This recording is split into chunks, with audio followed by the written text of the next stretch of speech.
welcome to another edition of the Good Life Small Business Podcast, and I am pleased to be joined today by Brian and Jessica Baer of Baer Studios here in Kearney.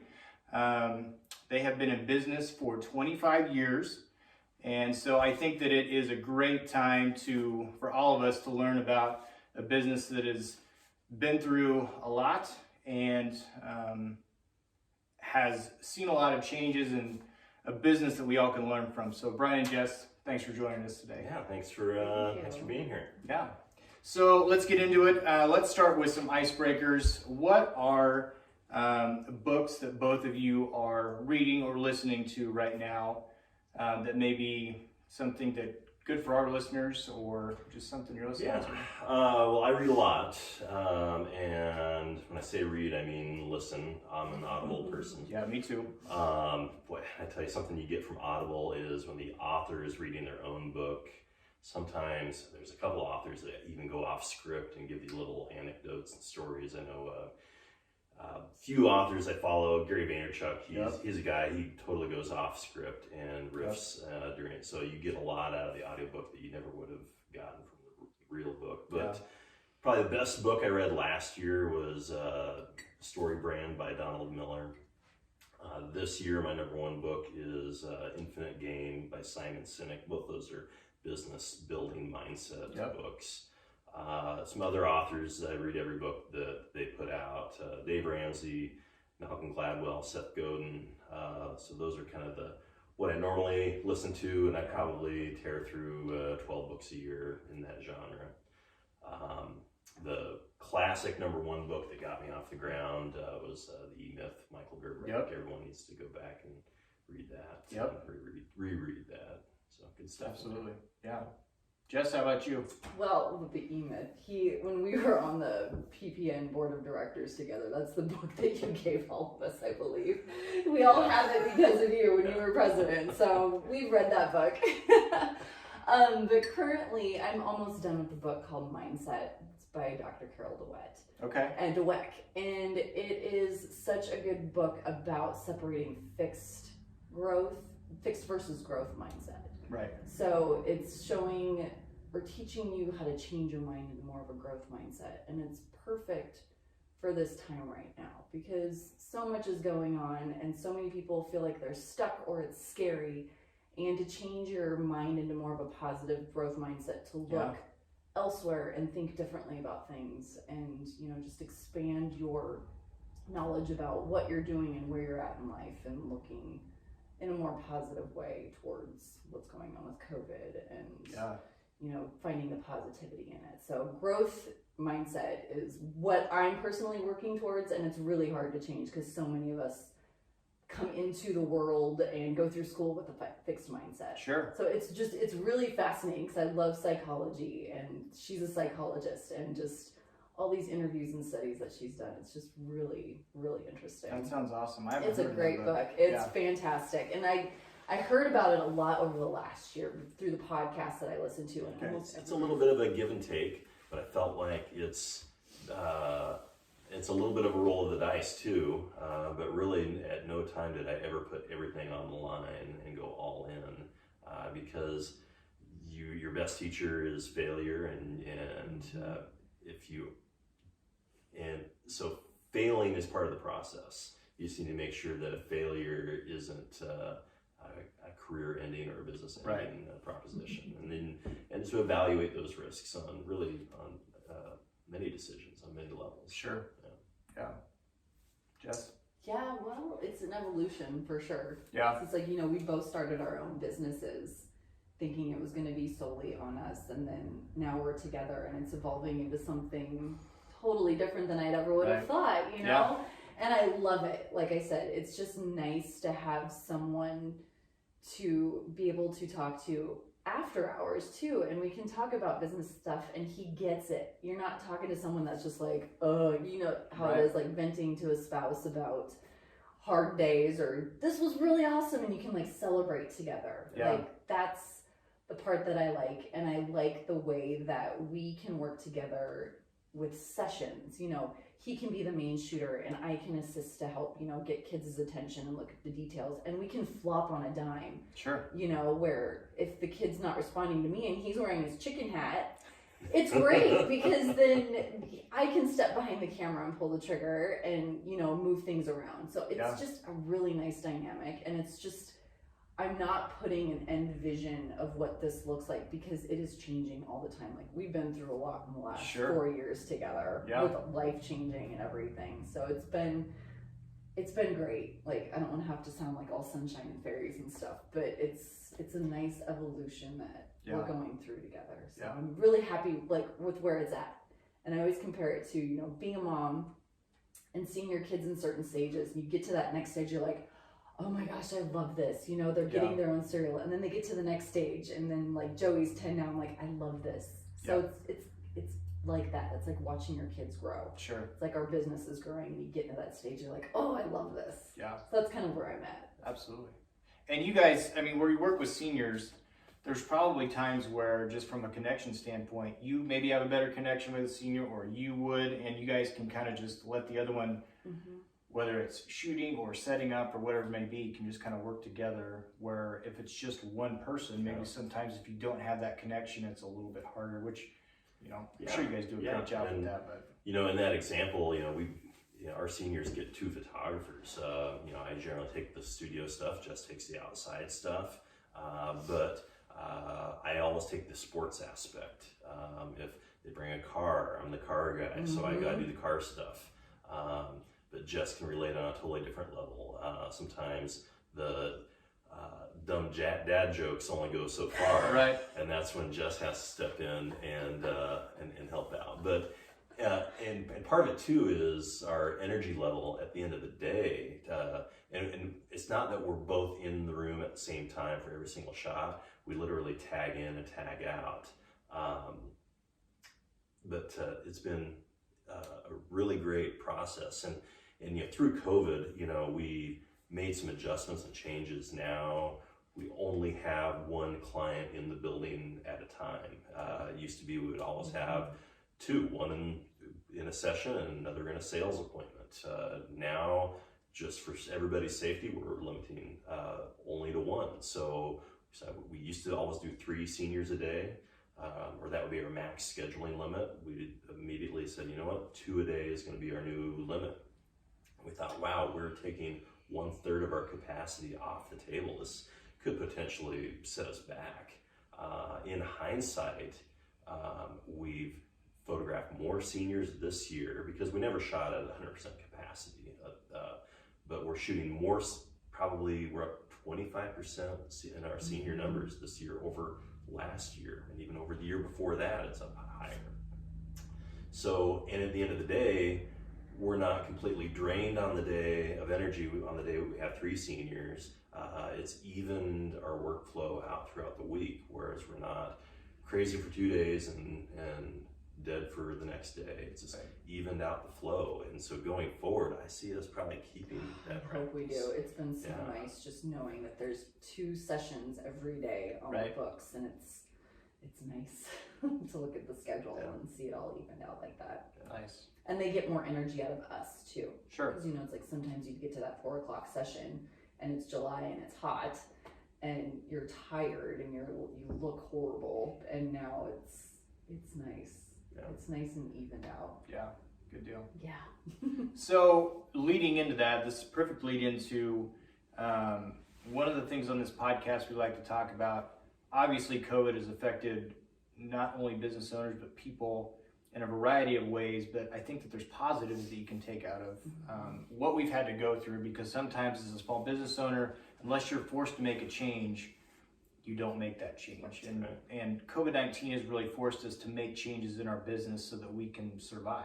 It doesn't matter what business it is. So you talked about scheduling. Is there anything else that you guys have implemented that you are glad that, not glad that the pandemic happened, but I'm glad that we made this change, because this is something that we can use going forward that's going to make our business better. Yes. And I can take that if you don't mind. Well, no, we'll start with that, and then you can riff off of that, because you're good. Go for it. So with that, with only allowing one household in, having 2 sessions a day, that really limits our schedule and client schedules Sure. too. And everybody likes to be cautious with contact and stuff. So we've implemented screen sharing from home with the sales appointments. So instead of coming here to the studio, if we have a session, we can still do their sales appointment from their home. Sure. So we use a company called ScreenLeap.com. It's a lot like Zoom, but it's a screen share, and we talk through our phones, and they're in the comfort of their own home, and Carrie's here, at the studio as if they were here. So we still continue to fill our schedule as if they were here. And it's been really nice because it's comfortable for people, because our reach this year with sessions it's a nice radius. So it saves some people an hour and a half drive to come back and view and order their photos. They can do it from their home, which I do with all of my Omaha clients. I don't expect them to come to Kearney to order their photos. So we had already started that. Sure. And brought that now with our clients here at Baer, and it's been really well received. And now that things are slowing down, people are starting to be able to come back here and place orders in person. Yeah, but you've always got that option. Yeah, so it's been really growth, they say growth happens outside of your comfort zone. If you stay within your comfort zone, you're not going to grow. COVID-19 has pushed us out of our comfort zone, and it's grow or die, basically. Right. There's no standing still in this. So that's definitely a perfect example. But we're always evaluating all of our best practices, and sometimes it's maybe our employee working remotely from home, investing in technology to be able to do some of these things, educating our clients ahead of time. The communication process with our clients has all evolved, and will stay in place, because it just helps our business no matter if we're in a pandemic or not. Sure. Yeah, and we continue to build trust with our clients, because we've become more graceful this year, because people are nervous. And if they've booked during a fall family special and they can't make it because one of their kids is sick and they need to get tested for COVID, we're honoring that until they get better or later in the year. It's just learning to give that grace to people. Sure. And be flexible. So it's a nice trust builder with our clients too, knowing that we'll be here and that we'll honor what they want to do. Yeah. And I think clients have been, speaking for myself, clients have been more patient as well and understanding, where maybe before you're like, I can't make this change because my clients are not going to like it, I'm going to lose business. Whereas you realize that actually you can make a change, and it's, people are willing to adapt if you're offering the kind of service and the quality that they want. Yeah, so exactly. Yeah, just kind of have to do it sometimes. Yep. So I want to ask something that I thought of as we were talking here. For you, over 25 years, for both of you really, how has the competition in your industry changed? When I started 25 years ago, if you wanted to know what your competition was, you went to the phone book and opened up the yellow pages and went, okay, there's 9 photographers in this community.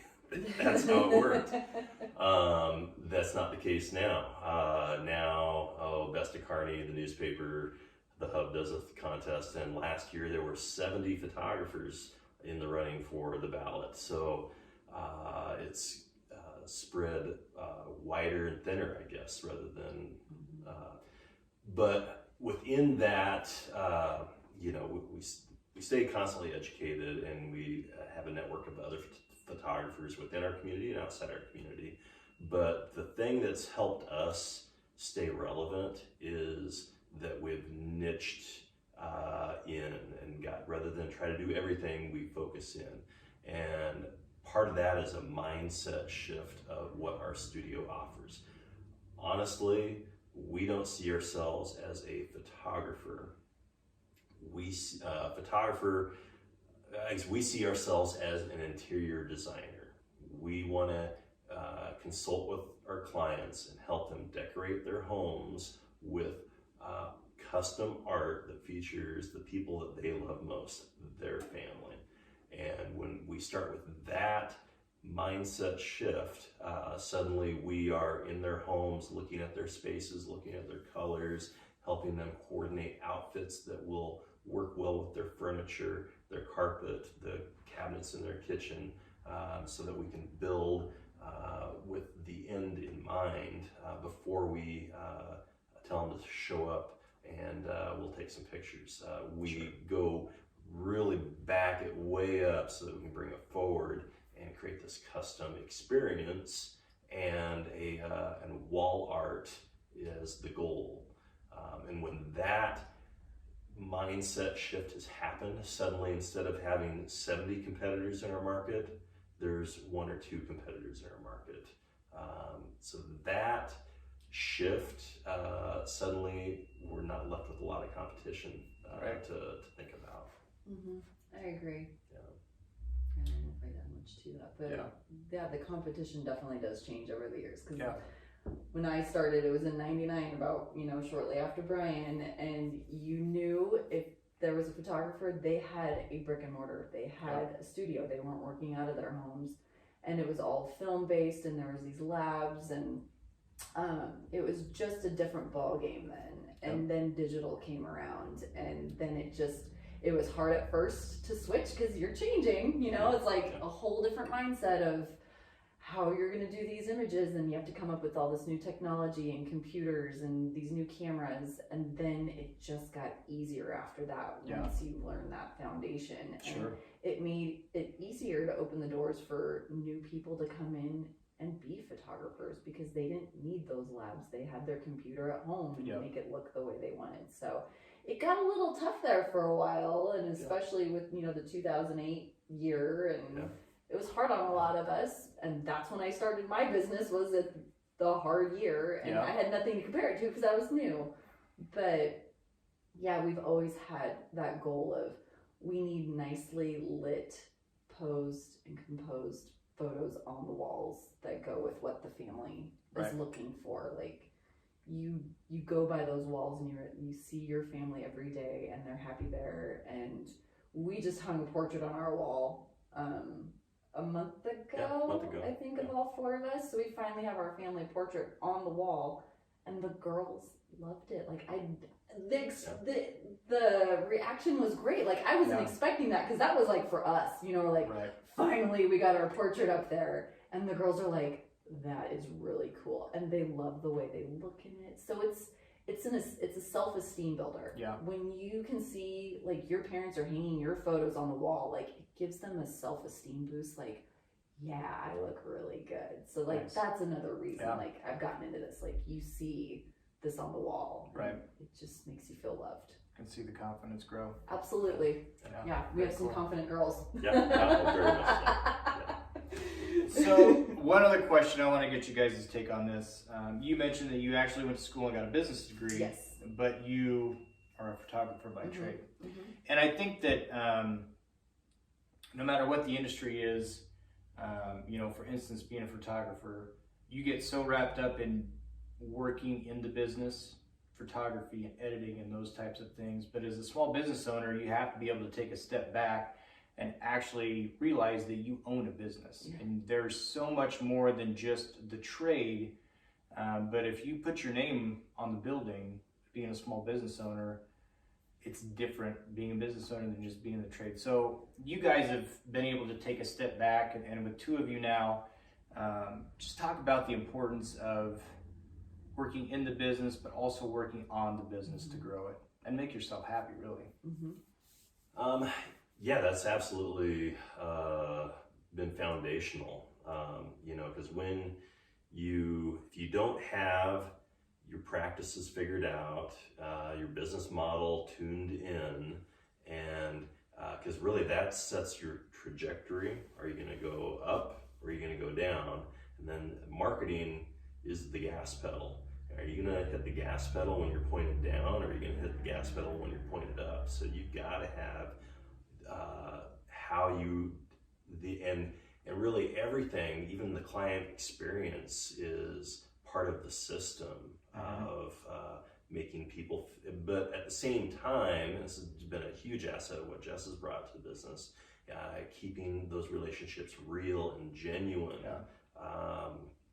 and merging old school with new technologies, everything from how we handle social media to sending out old-fashioned thank you notes in the mail, and communicating with our customers. And what do you think, Dad? I think, coming into this together, being our own business owners, and then coming together, figuring out the roles of all three of us. Yeah. Because Carrie has her comfort zone and what she's good at, and Brian has his comfort zone and I have mine. And figuring out those roles, I feel like last year we all settled into them and we own that part of it, and we go with it. And there's no micromanaging. We check in on each other, but that lets us go to our strengths. So like Brian, he's kind of like the captain of the ship. He steers where he wants it to go, and he drops his ideas all over the place, but we can grasp those up and then roll with it. And we try to have meetings every once in a while, and sometimes they're just impromptu, check-ins, like, how's this going? What do we need to do here? And at the beginning of the year, for 2 weeks, I sit down at the marketing calendar and you map it all out for the whole calendar and start batch working, and it just goes. And if you have to make an adjustment, you just stop it and change it and then go forward from there. So it's just, systems is a big deal for us, and processes, and we're trying something new all the time, but we have those things that constantly work for us, that it just works in its order. But that's the stuff that you get when you step outside of working in the business. A social media calendar, that's thinking like a business owner. So I just think that's important. So thank you for sharing. So someone comes to you, your girls come to you and they say, I want to start my own business. No matter what it is, what advice would you give them? Don't wait for perfect. If you wait for the situation to be perfect for you to launch your business, it'll never happen. So sometimes you just have to take what you have with where you're at and start. Just getting started is a giant part. Be cautious of debt. Like I said, I started this business with zero debt. In 2008, witnessed about half of the industry just literally fall out. And analyzing that, those with a mountain of debt struggled the hardest. Those without debt were able to push forward. So there's a place for debt, but don't rely on debt.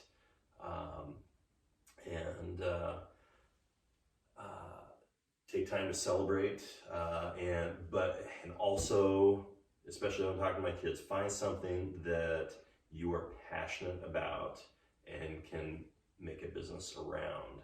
I've got a friend who works at a car lot, and not because it was his passion, it's because it was his dad's passion, and it got handed down to him. Well, he didn't want, that makes life pretty dull if you're living someone. So find your passion, because I'll tell you, with 25 years of hindsight, you better be excited about what you do, because if you're not, it only takes a few years before you hate what you're doing.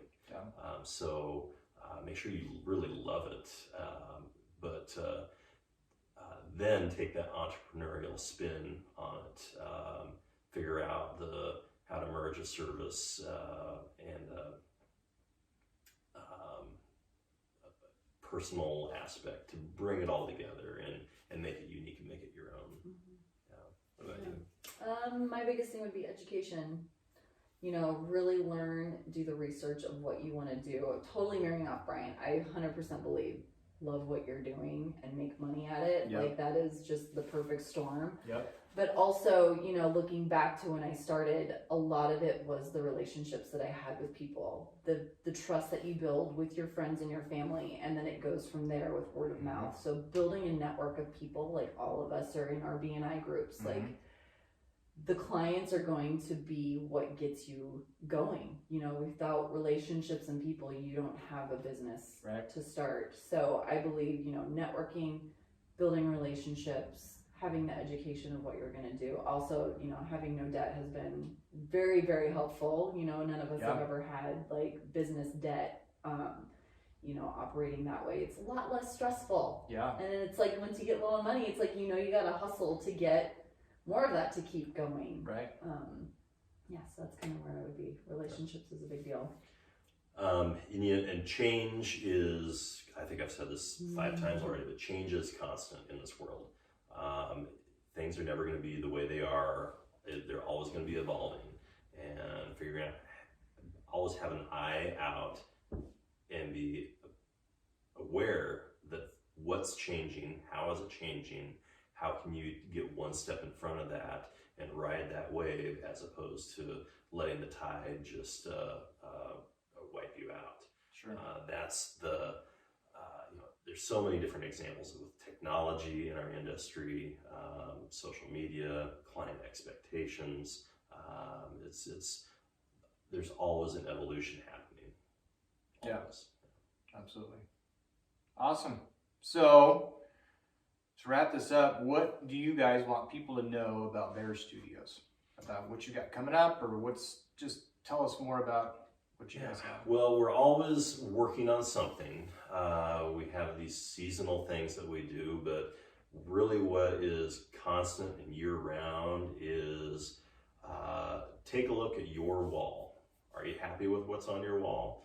Is it something you picked up at a garage sale or Hobby Lobby, or has it been an old family portrait from 10, 20 years ago? Maybe it's time to move that to the guest bedroom and update your family space with something new and fresh that maybe you'll always be able to look back in hindsight and go, yeah, this was 2020, or this was 2021. This was that year. Yeah. That's where we came together as a family, to decorate and enjoy your space.